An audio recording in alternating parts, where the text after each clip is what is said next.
देखिए अपने कल रियल एनालिसिस में सीक्वेंस में कल 3 थ्योरम की थी। लास्ट वाले में कौन कौन सी, अगर सीक्वेंस नॉन नेगेटिव टर्म्स का है यानी सारी की टर्म्स 0 से बड़ी या बराबर है तो जो वो लिमिट होगी उसकी वो भी बड़ी या बराबर आएगी। दूसरा वाला सीक्वेंस था कि एक्स एन, दूसरी वाली थ्योरम थी कि एक्स एन और बाई एन कोई दो सीक्वेंस इस प्रकार है कि एक सीक्वेंस की प्रत्येक टर्म दूसरे सीक्वेंस की प्रत्येक टर्म से छोटी या बराबर है, तो उनकी जो लिमिट होगी पहले वाले की लिमिट दूसरे वाले की लिमिट से हमेशा क्या होगी, छोटी या बराबर होगी। तीसरा ये वाला किए थे थ्योरम कि अगर सीक्वेंस एक्स एन कन्वर्जेंट है तो उसकी मॉड वैल्यू से जो बना सीक्वेंस है वो भी कन्वर्जेंट होता है, और उसका जो कन्वर्स है बिलोम है वो सदैव क्या नहीं होता, सत्य नहीं होता है। ठीक है, तो और उसका एग्जाम्पल दिए थे एक्स एन इक्वल टू -1 की पावर एन, उसकी मॉडुलस वैल्यू से पॉजिटिव आ रहा था तो वो तो कन्वर्जेंट होता है, जबकि एक्स एन इक्वल टू जो -1 की पावर एन जो आपके सीक्वेंस था वो कन्वर्जेंट नहीं होता क्योंकि उसके दो लिमिट पॉइंट होते हैं, वो ऑसिलेट करता है। आज का अपन कुछ एग्जाम्पल्स करेंगे कन्वर्जेंट के और डाइवर्जेंट के। तो इनमें सबसे पहला एग्जाम्पल आता है कि प्रूव करो सीक्वेंस 1/n कन्वर्जेस टू 0। ये अपन को प्रूफ करना है। एग्जाम्पल है प्रूव दैट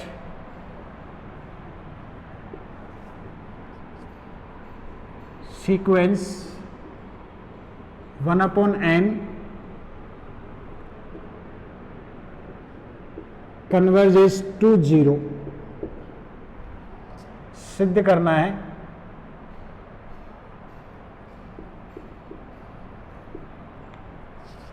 अनुक्रम 1/n 0 को अभिसृत करता है।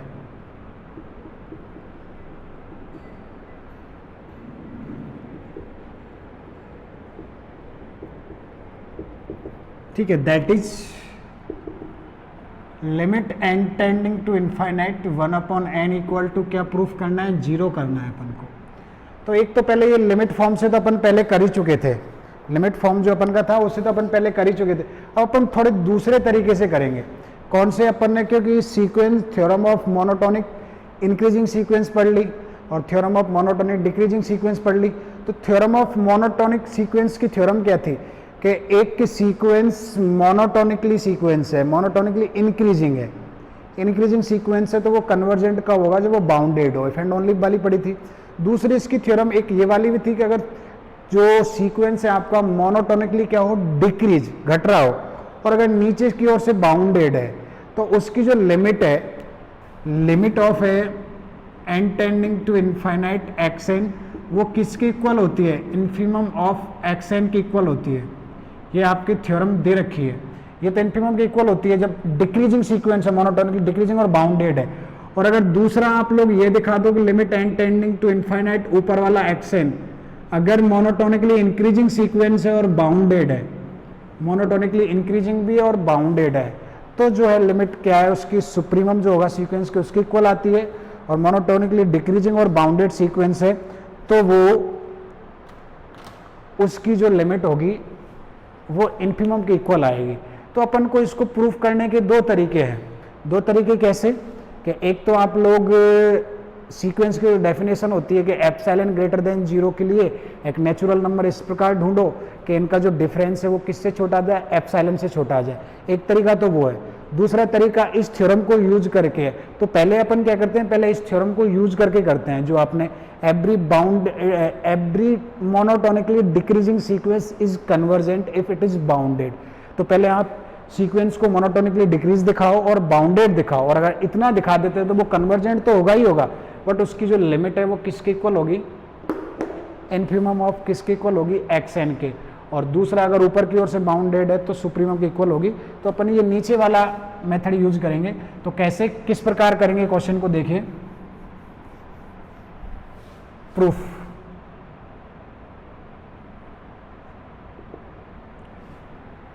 लेट xn इक्वल टू कितना है, 1/n for all n belongs to n। तो सबसे पहले मोनोटोनिकली डिक्रीज प्रूफ करना है अपन को। तो मोनोटोनिकली डिक्रीजिंग का मतलब है कि xn +1 से क्या होगा, बड़ा या बराबर, for all n belongs to n। यानी प्रत्येक अगली टर्म पिछली टर्म से छोटी या क्या है बराबर, छोटी होती जानी चाहिए, तो मोनोटोनिकली डिक्रीज होगा। तो अपन को ये दिखाना है, ये दिखाना है, ठीक है। तो पहले अपन लिख लेते हैं वी नो दैट, हम जानते हैं, या वी नो दैट, हम जानते हैं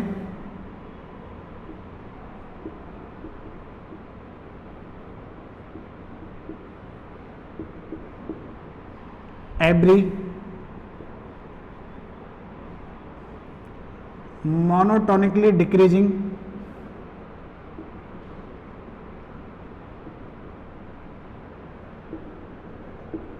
decreasing sequence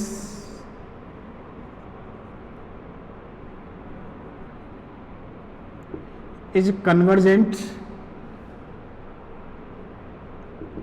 if it is bounded and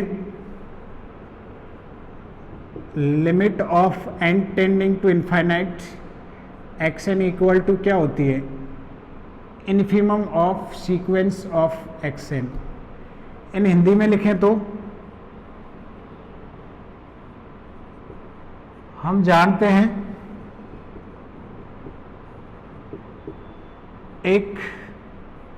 एक दिष्ट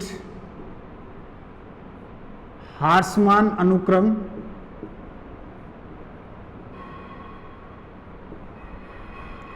अनुक्रम अभिसारी होता है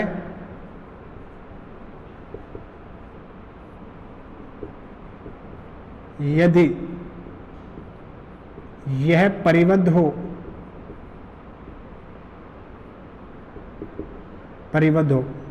ठीक है।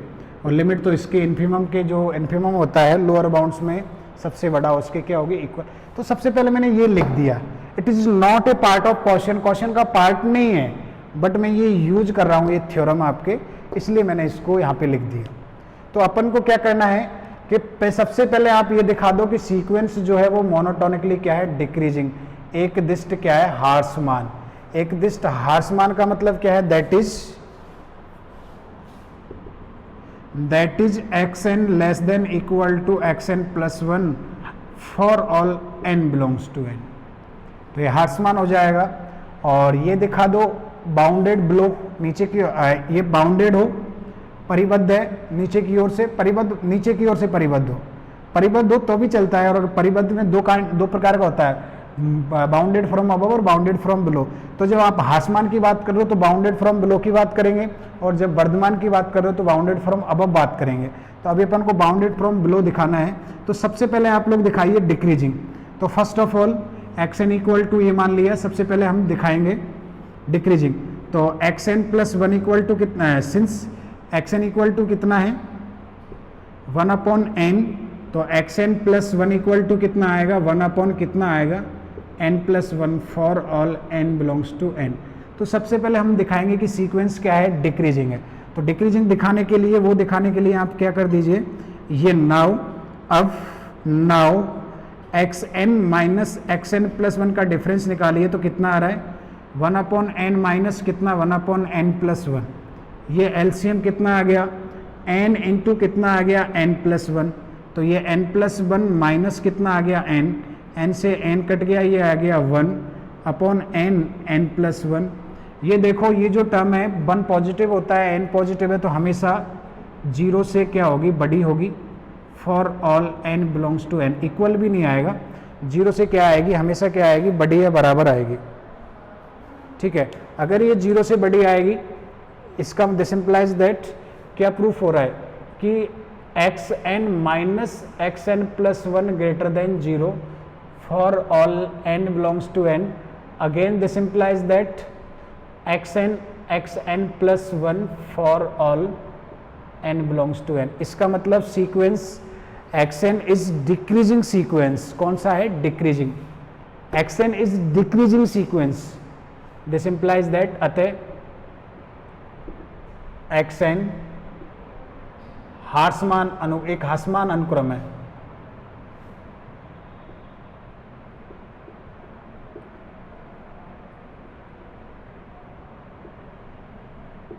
Thus x n is a decreasing sequence, action is ए कौन सा सीक्वेंस है, डिक्रीजिंग सीक्वेंस, ठीक है, डिक्रीजिंग हो गया।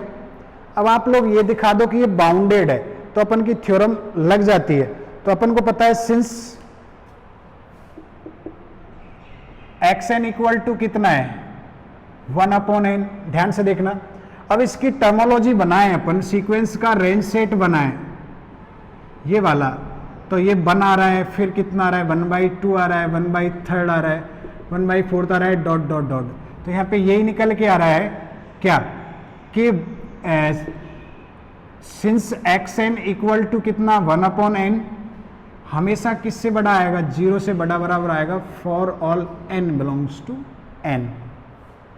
देखो 1, 1/2, अब 1/3, 1/4 डॉट डॉट डॉट 1/100, 1/1000, 1/1,00,000, जितना भी है हमेशा किससे बड़ा बराबर आएगा 0 से।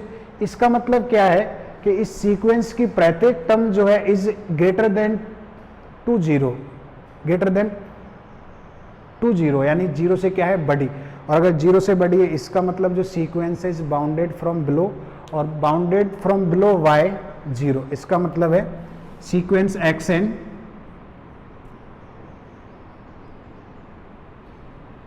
जीरो से नीचे की ओर से परिबद्ध है, नीचे की ओर से क्या है परिबद्ध है।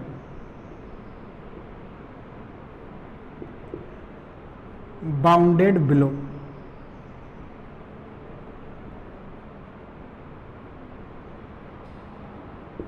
सीक्वेंस इज बाउंडेड बिलो, नीचे की ओर से क्या है बाउंडेड है। यहाँ डिक्रीजिंग हो गया, बाउंडेड है। Then by the this theorem, अपन की ये थ्योरम यूज करेंगे, तो ये थ्योरम यूज करेंगे तो क्या होता है इन्फिमम ऑफ सीक्वेंस, और हम जानते हैं ये नीचे की ओर से बाउंडेड है, तथा since infimum of sequence 1/n कितना होता है 0 होता है। लोअर बाउंड्स में सबसे बड़ा यही होता है, पहले मैं बता चुका हूँ। इन्फिमम ऑफ सीक्वेंस 1/n का जो इन्फिमम होता है वो क्या होता है 0 होता है। इसलिए अब सीक्वेंस क्या हो गया कन्वर्जेंट होगा, अतः उपरोक्त से स्पष्ट है, उपरोक्त से उपरोक्त अनुसार लिख दो, उपरोक्त अनुसार from above limit of S N tending to infinite X N equal to क्या होगा इन्फिमम ऑफ एक्स एन, यानी कि limit N tending to infinite 1/n equal to क्या हो गया 0। तो इस प्रकार प्रूफ होगा कि सीक्वेंस एक्स एन कन्वर्ज हो रहा है किस पे 0 पे। दिस इंप्लाइज दैट अपन लिख सकते हैं 1/n कन्वर्जेस टू 0, अतः सीक्वेंस एक्स एन या 1/n किस पे कन्वर्ज होता है 0 पर कन्वर्ज होता है, 0 को अभिसृत होता है, यानी इसका लिमिट पॉइंट क्या है 0 और लिमिट भी क्या है 0, क्योंकि यूनिक लिमिट। एक मेथड तो ये है, एक इसका दूसरा तरीका भी है जो अपन मैं इन शॉर्ट बता रहा हूं आपको।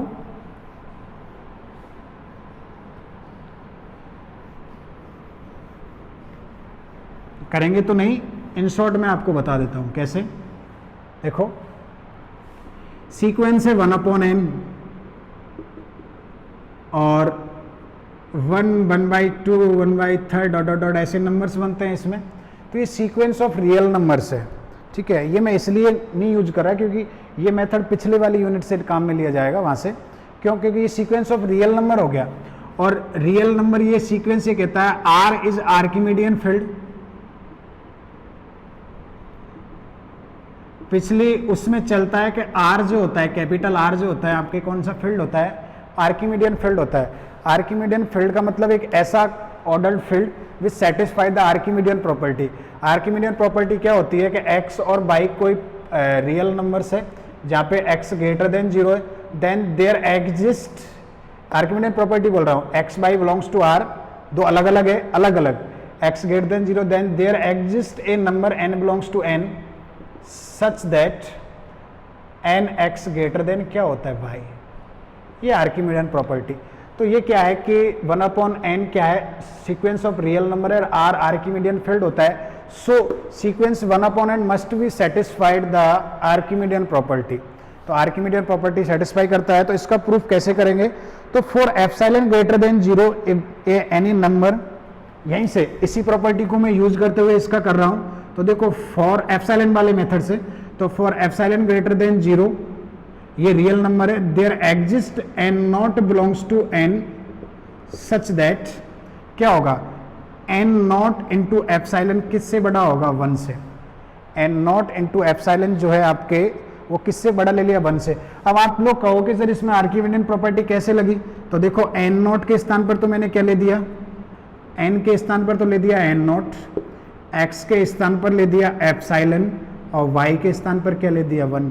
एक्स ग्रेटर देन 0 ही तो था, एप्सिलॉन ग्रेटर देन 0 ले लिया, ठीक है।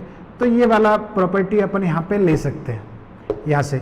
तो यहाँ से क्या निकल के आ रहा है कि epsilon greater then 1/n not, या फिर और दूसरा भी कह सकते हैं n नॉट ग्रेटर देन 1/एप्सिलॉन। अब देखो आपको प्रूफ करना है कन्वर्जेस टू 0। तो कन्वर्जेस टू 0 प्रूफ करने के लिए मैं ना, आप लोग पहले भी अपन थ्योरम में किए कि जिस सीक्वेंस को जिस पे आपको कन्वर्ज करना है उनका मॉड में डिफरेंस निकाल दो, जिस पे कन्वर्ज प्रूफ करना है वो डिफरेंस निकाल दो। तो xn - 0 निकालो, तो for epsilon greater than 0 there exist a n not belongs to n, ये कन्वर्जेंस की कन्वर्जेंट होने की डेफिनेशन होती है कि फॉर एप्सिलॉन ग्रेटर देन 0 एक n नॉट इस प्रकार होना चाहिए कि ये एप्सिलॉन से छोटा है for all n greater than equal to n not. ये हमको दिखाना है, ये दिखाना है, और ये दिखाएंगे इसकी हेल्प से। तो इसकी हेल्प से कैसे दिखाएंगे, तो अपन ये निकालें xn - 0 यानी कि xn का वैल्यू कितना है 1/n माइनस कितना करें 0।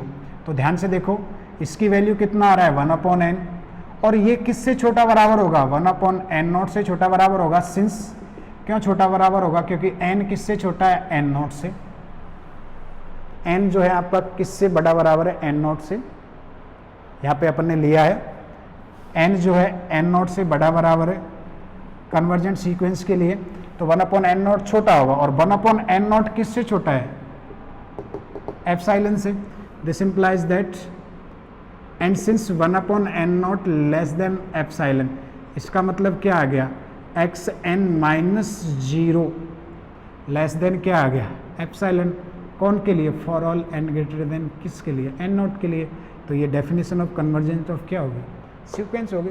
तो इससे इस प्रकार कर सकते हैं, ठीक है। अगर देखना चाहो तो इसका प्रूफ इससे अगर करें तो इससे कैसे करें मैं इससे भी बता देता हूँ। देखो इन शॉर्ट करके,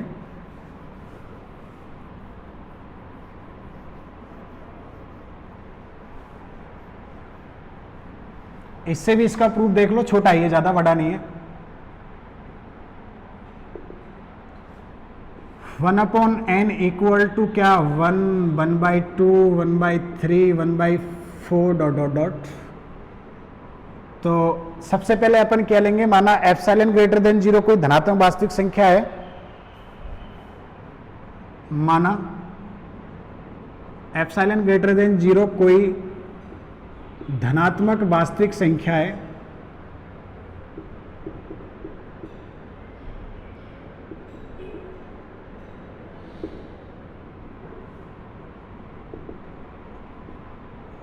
positive real number,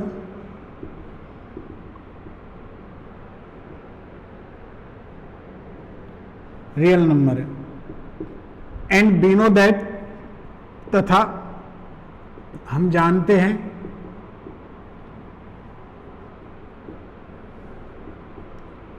we know that capital R is an Archimedean field.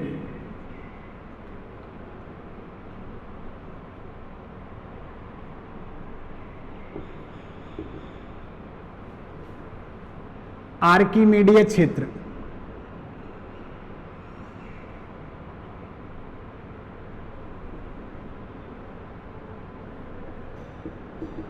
और आर्किमीडीय क्षेत्र की डेफिनेशन होती है an ordered field with satisfied Archimedean property. एक ऐसा ऑर्डर्ड फील्ड जो आर्किमीडियन प्रॉपर्टी को क्या करता हो, सेटिस्फाई करता हो, ठीक है।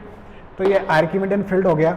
देन ये सीक्वेंस ऑफ रियल नंबर्स हो गया, तो xn must satisfy the Archimedean property. Then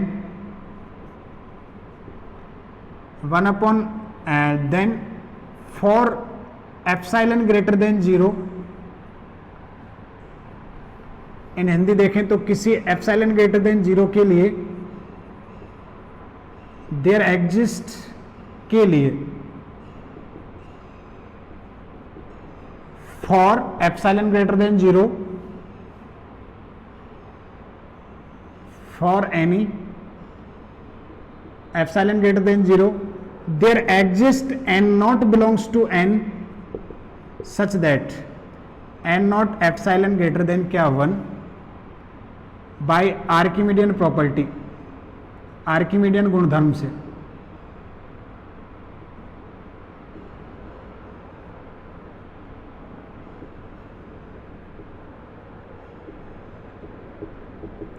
Archimedean property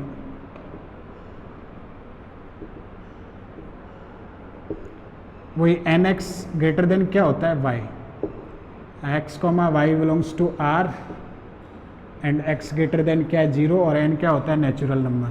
ठीक है, तो यहाँ से क्या निकल के आ रहा है, epsilon greater than equal to क्या आ गया n नॉट, पॉइंट नंबर 1।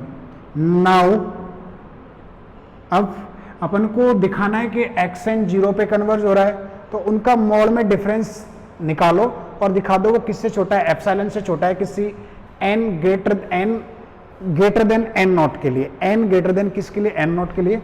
तो नाउ अपन यही लेके चलते हैं, मॉड ऑफ xn माइनस 0 लेके चलते हैं और इसी को प्रूफ करते हैं। देखो क्या, तो xn की वैल्यू कितनी थी 1 अपॉन n माइनस 0, तो ये मॉड 1 अपॉन n आएगा, n नेचुरल नंबर है तो ये 1 अपॉन n आ जाएगा, और ये छोटा होगा किससे 1 अपॉन n नॉट से छोटा होगा for n greater than equal to किसके लिए n नॉट। तो अगर n बड़ा है n नॉट से तो 1 अपॉन n है वो किससे छोटा होगा 1 अपॉन n नॉट से छोटा होगा। ठीक है, ये वाला पॉइंट नंबर 2।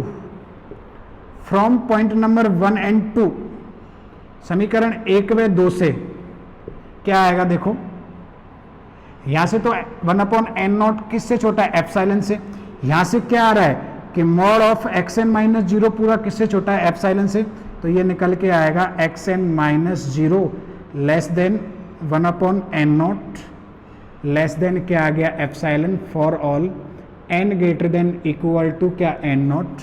अतः दस हम लोग कह सकते हैं कि xn minus 0 less than epsilon for all n greater than equal to क्या n नॉट। इसका मतलब क्या है, limit n tending to infinite xn equal 1 upon n equal to कितना 0, यानी कि जिसको आप लोग कहते हो कि सीक्वेंस xn जो है कन्वर्जेज टू 0, किस पे कन्वर्ज होता है 0 पे। इंग्लिश वाले जो है इंग्लिश में देख लेना, हिंदी वाले जो है हिंदी वाला देख लेना। ठीक है, एक क्वेश्चन तो ये था। ठीक है, नेक्स्ट क्वेश्चन, कुछ क्वेश्चंस एग्जांपल में ऐसे पहले ले चुका हूँ, ये एक इंपॉर्टेंट एग्जांपल्स है, इंपॉर्टेंट एग्जांपल्स में से एक है। दूसरा अपन सीक्वेंस है x n की पावर 1 अपॉन n। आप लोगों ने ये पढ़ा होगा पहले, फर्स्ट ईयर में भी मैंने बताया था, जो लोग पढ़े थे उनको, कि लिमिट n की power n limit n tending to infinite n की पावर 1 अपॉन n की वैल्यू कितनी होती है 1, वो लिमिट में होती है, इसकी वैल्यू 1 होती है। तो यहाँ सीक्वेंस के रूप में प्रूफ करना है, तो नेक्स्ट क्वेश्चन अपना यही है। नेक्स्ट क्वेश्चन है, प्रूव दैट सीक्वेंस n की power 1 upon n converges 1। Example number है 3.21। प्रूव दैट सीक्वेंस n की power 1 upon n converges to 1, that is limit of n tending to infinite n की power 1 upon n equal to कितना proof करना है 1। हमें यहाँ पे सिद्ध करना है कि जो ये है ये सीक्वेंस n की पावर 1/n है, वो किस पे कन्वर्ज, एक कन्वर्जेंट सीक्वेंस है और वो किस पे कन्वर्ज हो रहा है, 1 पे कन्वर्ज हो रहा है। ये अपन को क्या करना है, प्रूफ करना है। तो सबसे पहले अपन इसका प्रूफ कैसे करेंगे, तो ध्यान से देखो, पहले सीक्वेंस लेके चलेंगे, इसमें बाइनोमियल थ्योरम का एक्सपेंशन भी आएगा। तो वो किस प्रकार आएंगे, मान लेते हैं, ध्यान से मान लेते हैं xn इक्वल टू कितना है, n की power 1/n for all n belongs to n। Sequence को n की पावर 1/n मान लिया, लेट ये सीक्वेंस है। अब इसका कन्वर्जेंट करना है 1 पे, तो 1 पे करेंगे तो एक्सपेंशन करके करना पड़ेगा, 1 प्लस समथिंग का एक्सपेंशन करके लाएंगे तो आएगा। तो अपन को इस टर्मोलॉजी को कुछ मानना पड़ेगा और कुछ इस प्रकार मानो कि इसमें बाइनोमियल थ्योरम एक्सपेंशन लग जाए, क्योंकि as n tending to infinite है। अब आपको पता है as n tending to infinite है तो इनफाइनाइट बन जाता है। अब इनफाइनाइट 0 कब बनता है, जो उसको 1/n में लाएंगे तो 0 बनेगा। और 1/n किसकी हेल्प से बनेगा, ये बाइनोमियल थ्योरम की हेल्प से बनेगा। तो अपन इसको कुछ इस प्रकार माने कि जैसे बाइनोमियल थ्योरम कब लगती है, 1 प्लस एक्स की पावर समथिंग। तो इसको अपन उसी हिसाब से मान के चलेंगे यहाँ पे कि बाइनोमियल थ्योरम लग जाए और लिमिट वो 1/n वाली टर्म 0 हो जाए तो वो 1 बच जाएगा, क्योंकि 1 प्लस एक्स की पावर का फर्स्ट टर्म कितना होता है, ये 1 प्लस nx होता है। अब अगर ये n 0 में चला जाएगा तो ये 1 बच जाएगा और अपन को प्रूफ भी 1 ही करना है। तो इसको बाइनोमियल थ्योरम से प्रूफ करेंगे। तो अपन मान के चल रहे हैं तथा साथ ही माना टुगेदर, साथ ही माना कि xn equal to 1 plus an है, जहाँ पे an ग्रेटर देन क्या है, 0। दैट इज क्या आ गया, xn इक्वल टू n की power 1/n equal to 1/a की पावर कितना आ गया, n 1 प्लस an आ गया कि नहीं, ठीक है। तो यहाँ से n इक्वल टू कितना आ रहा है, for all n greater then कितना, 0। तो यहाँ से इन दोनों को सॉल्व करें तो n इक्वल टू कितना आ रहा है, 1 प्लस an की पावर कितना हो गया, n लगी ना बाइनोमियल थ्योरम, 1 प्लस एक्स की पावर n, बाइनोमियल थ्योरम जो होती है। कर दो एक्सपेंशन, तो एक्सपेंशन करोगे तो n equal to 1 plus n into dot an plus n into n minus 1 upon factorial 2n an का square plus dot dot dot. Expansion करेंगे तो ये वाली टर्म बनेगी सीक्वेंस के। अब इसको और सॉल्व करें तो for all n belongs to n, ये जो टर्म है किससे बड़ी बराबर होगी, ये जो टर्म है for all an greater than 0 है, पहले an ग्रेटर देन 0 है। दिस इंप्लाइज दैट ये पूरी टर्म बड़ी बराबर होगी किससे, n into n minus 1 upon 2 an square से। Since an greater for all किसके लिए, for all n belongs to n, क्योंकि इसमें तो बहुत सारी टर्म है तो एक टर्म से तो बड़ी बराबर होगी ना। और सिंस लिख देना an ग्रेटर देन कितना है, 0। दिस इंप्लाइज दैट यहाँ से क्या निकल के आ रहा है आप लोग के जो an स्क्वायर से ये बड़ा हो गया। दिस इंप्लाइज दैट, और ये कौन था, n, इसका मतलब ये निकल के आ रहा है इसकी वैल्यू ये, इसकी वैल्यू ये, n बड़ा है किससे, n into n minus 1 upon 2 an square for all n belongs to n। Binomial theorem use करके ये बना दिया। अब इसमें अपन an ग्रेटर देन 0 है तो ये कन्वर्ज कब होगा, जब an की वैल्यू 0, सीक्वेंस xn अपन ने क्या माना है, ये 1 प्लस an माना है। ध्यान से देखना, आपको दिखाना है कि जो xn है वो किस पे कन्वर्ज होता है, 1 पे। तो अपन ने xn इक्वल टू n की पावर n मान लिया और इसके इक्वल टू ये मान लिया, इसकी सहायता से ये आ गया। तो आप लोग अगर ये दिखा दें यहाँ पे कि an की वैल्यू 0 है for all n greater then, n नहीं है, an है, सारे के सारे n के लिए या an ग्रेटर देन 0 के लिए ये दिखा दें कि an की वैल्यू क्या है, 0। अगर an की वैल्यू 0 आ जाती है आप लोगों के पास तो हो जाएगा ये वाला। तो वही काम करते हैं, देखो इसको सॉल्व करते हैं इधर।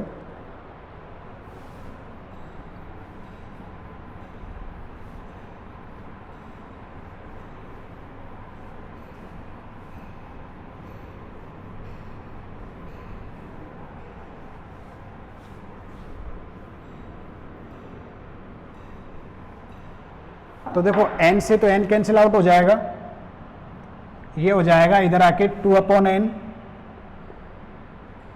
2/n minus 1 greater than a n square for all n belongs to क्या हो जाएगा एन, ए एन स्क्वायर उधर है तो वो छोटा हो जाएगा 2 अपॉन एन माइनस वन। इसको अपन ऐसे लिख सकते हैं, कैसे लिख सकते हैं, can be written as 2 upon n minus one for all n belongs to n.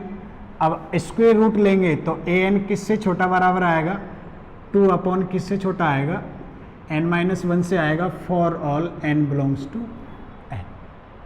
A n यहाँ पे आपके किससे छोटा या बराबर आ गया, अंडर रूट में स्क्वायर अंडर रूट 2 अपॉन किससे आ गया, एन माइनस वन से आ गया। ठीक है, तो मॉड ऑफ ए एन निकालें तो मॉड ऑफ ए एन यहाँ पे किससे छोटा आएगा, एप्सिलॉन से। ये मान के चल रहे हैं, ये लेके चल रहे हैं for epsilon greater than 0 mod of a n को अपन छोटा लें किससे, epsilon. Mod of a n दिखाना है आपको, तो for epsilon greater than 0 mod of a n जो है, for epsilon greater than 0 mod of a n, और इसका मॉड लोगे तो ये तो एज इट इज ही रहेगा, mod of 2 upon n minus one, और इसको अपन ले टेक लेके चल रहे हैं, ये लेके चल रहे हैं एप्सिलॉन ग्रेटर देन 0 के लिए, ये वाला लेके चल रहे हैं।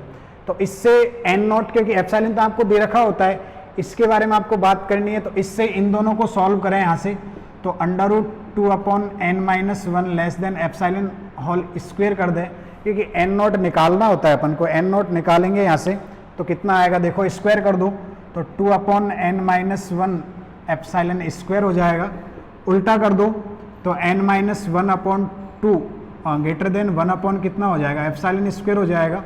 2 को उधर मल्टीप्लाई कर दो तो n minus one greater than 2 upon epsilon हो जाएगा। तो यहाँ से एन बड़ा आ जाएगा किससे, 1 प्लस 2 अपॉन एप्सिलॉन स्क्वायर से बड़ा आ जाएगा।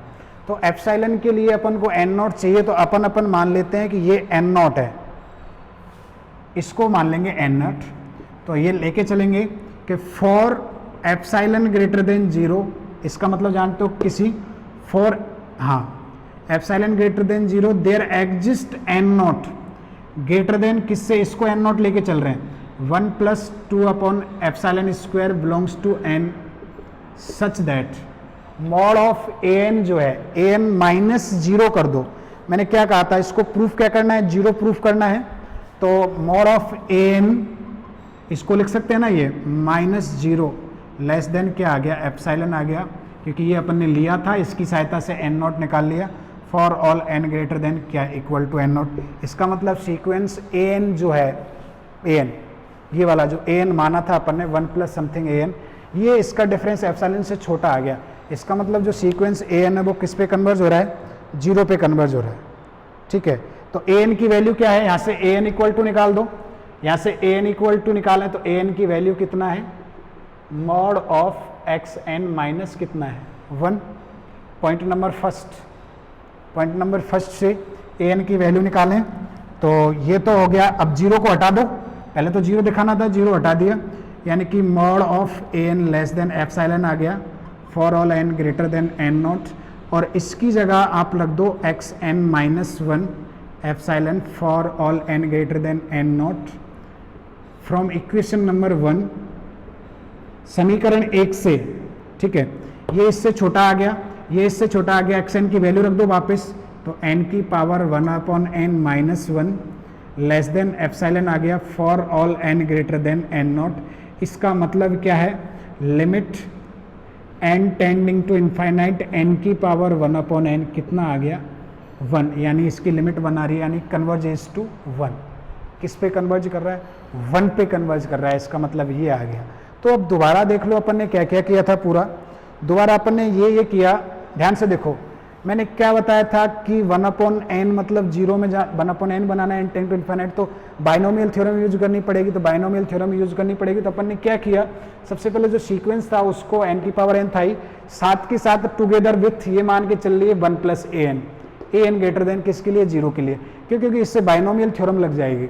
तो ये 1 प्लस ए एन मान लिया, होल पावर एन कर दिया, ये इधर आ गया, इसको सॉल्व किया। अब देखो ये इसमें तो इन्फाइनाइट टर्म्स है बहुत सारी, तो ये क्लियरली इससे बड़ी तो होगी ना सेकंड टर्म से, पूरी की पूरी ये बड़ी है, तो इसको सॉल्व, इसका मतलब ये इससे बड़ा हो गया फॉर ऑल दिस, इसको सॉल्व किया, एन से एन कट गया, तो यहाँ से आपके निकल के आ गया कि ए एन किससे छोटा है, 2/n-1 for all n belongs to n।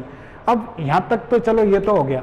अब मैं क्या कह रहा हूँ कि ये सीक्वेंस जो है xn जो है 1 पे, ये 1 कन्वर्ज करना है 1 पे, क्योंकि xn इक्वल टू ये, तो ये 1 पे कन्वर्ज कब होगा, जब ये वाला जो टर्म है इसका सीक्वेंस बनाए और ये किस पे कन्वर्ज हो जाए, 0 पे कन्वर्ज हो जाए। तो उसके लिए अपन को ये वाली टर्म जो निकालनी पड़ेगी। तो for epsilon greater than 0 an जो है मॉड ऑफ an-0 लिख दो या an लिख दो, ये किससे बड़ा है, 2/n-1 से बड़ा है। तो ये अपन लेके चल रहे हैं कि मान लिया ये किससे बड़ा है, एप्सिलॉन से बड़ा है, लेके चलें, टैग लिया है अपन, तो ये लिया, इसको अपन ने सॉल्व किया, तो यहाँ से निकल के आ गया n 1/2/n epsilon 0 by Archimedean property से प्रत्येक रियल नंबर से बड़ा कोई ना कोई क्या होता है, नेचुरल नंबर, तो ये रियल नंबर हो गया।